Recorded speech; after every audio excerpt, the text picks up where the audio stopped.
Video is really important to us at the Washington Post, and it's been a really exciting last year. We built PostTV, which was bringing together all the different video that we do. What's really important to us is telling really interesting, compelling stories that matter to people in video form. And video obviously allows you to really see emotion and get close to things. And so over the last year, we've been able to really do some outstanding video journalism in the sort of more traditional documentary style way. We also know that our audience really likes having things explained in ways that they can really understand and that really make sense to people, where we can take a really complicated subject, break that down into a 2-minute explainer, so you watch 2 minutes on what you need to know about Obamacare, and then you can better understand something. So for us, it's really about illuminating what's going on in Washington and helping people understand what that means, not just for people in Washington, but people all over the country and all over the world.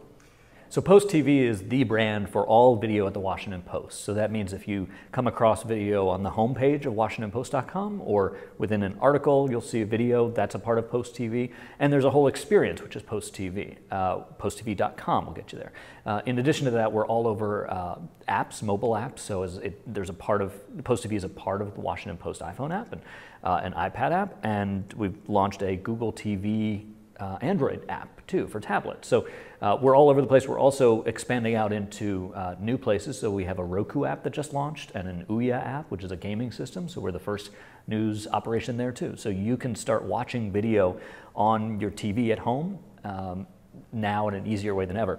Over the past year, we worked with Google prior to the launch of Chromecast, which came out over the summer of last year. We've been working for months in advance of that with some of our developers, been working with some of their developers to really figure out that technology and work through it to the place where we could actually be a part of that launch, that rollout. And we were the first news site that had Chromecast built in. So what that means is, as you're watching any video on WashingtonPost.com on a mobile device or a tablet or on a desktop, you can click the Chromecast button and fling that onto your TV screen, basically, and you can be sitting there watching some of our video, and we have really compelling video journalism that you want to watch for long periods of time on your TV. Well, for us, being a part of Chromecast was, and of that launch was really important to us to really try to understand better how people are using that technology. So we were able to integrate that into every instance. Every time you see video on our site, if you have Chromecast, you'll see a little Chromecast icon.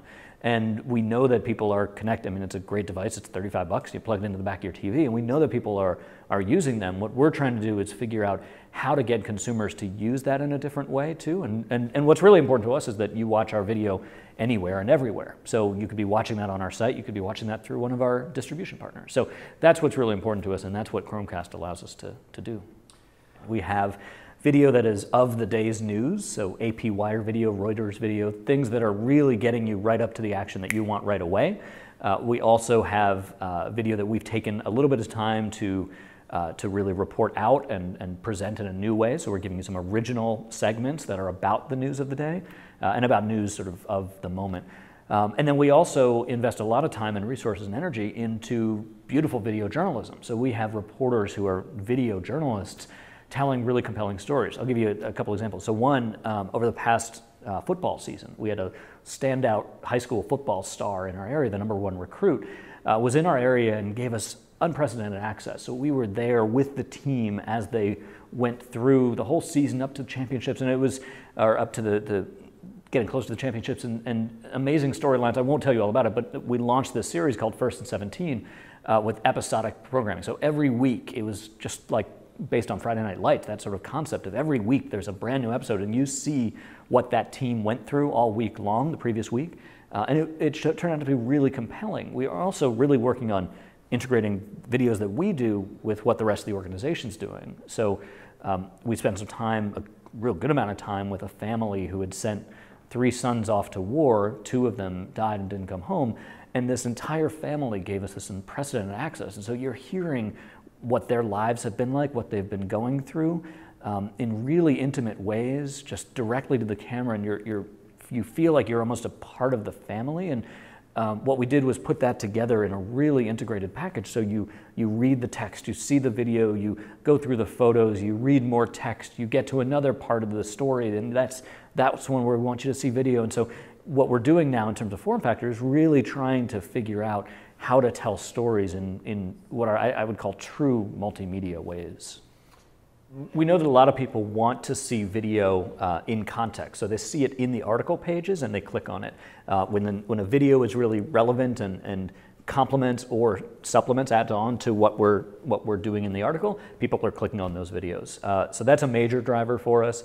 The homepage drives a lot of traffic. We have a lot of people coming into our site, and we're presenting them with, hey, here's this video option, or this video option, or this video option. So that's where a lot of traffic's coming from. What's really important to me, though, is that we're producing videos that are compelling enough that people want to share them. What I'd really like to do is increase our social aspect so that people are seeing a video that you've posted on your Facebook page and watching it right there. They don't need to watch it on our site. They can watch it right there on Facebook, and that's great. And we're producing content that's really compelling journalism that people see and they watch and they feel motivated enough to share. That's what's really, I think, going to grow this into a much, much larger business for all publishers, not just for us.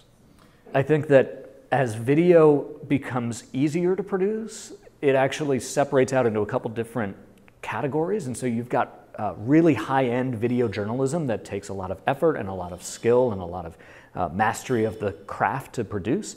And just about anybody can shoot video with their iPhone these days. And so what that means is it opens you up to all sorts of different opportunities in the middle to produce things that people want to watch. And, for us, I think that's a very exciting thing. And I think that as it's easier to do video, as video gets easier and easier to do and to process and to quickly publish, you'll start to see more and more video all over the web, which is good.